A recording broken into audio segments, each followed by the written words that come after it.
Today is the darkest hour for Jews since the Holocaust.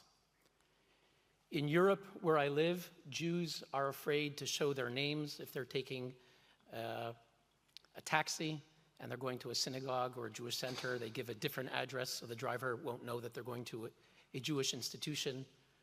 They consider removing the mezuzah from their door posts.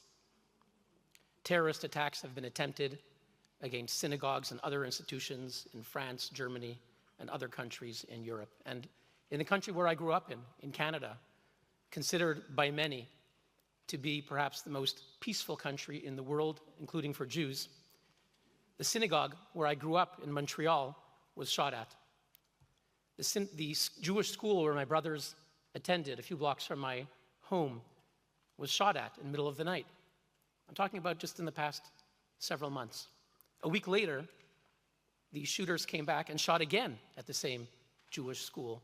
Numerous dozens of other attacks against synagogues, Jewish community centers across Canada. And this is the reality that we're facing. And the leading world institution that we should be looking to when it comes to confronting racism and violations of human rights is the United Nations, which was founded in the wake of the Nazi atrocities. Indeed, we just marked the 75th anniversary of the Universal Declaration of Human Rights, which was adopted by the United Nations as listed in the preamble in response to barbarous acts which have outraged the conscience of mankind. On October 7th, Hamas sent an army of thousands of terrorists to invade Israel to massacre Jews. They broke into more than a dozen residential communities, slaughtering entire families, committing horrific and sadistic acts.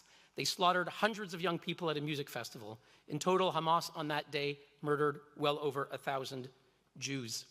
As President Biden said immediately, there are moments in life when pure, unadulterated evil is unleashed on this world.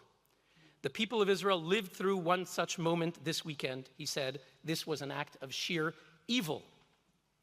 Indeed, Mr. President, as in 1948, today too one would expect the United Nations to denounce barbarous acts which have outraged the conscience of mankind. Yet this is not what is happening. Instead, despite some occasional cursory condemnations of Hamas, the vast majority of statements issuing from United Nations bodies and officials have been pointing the finger instead at Israel.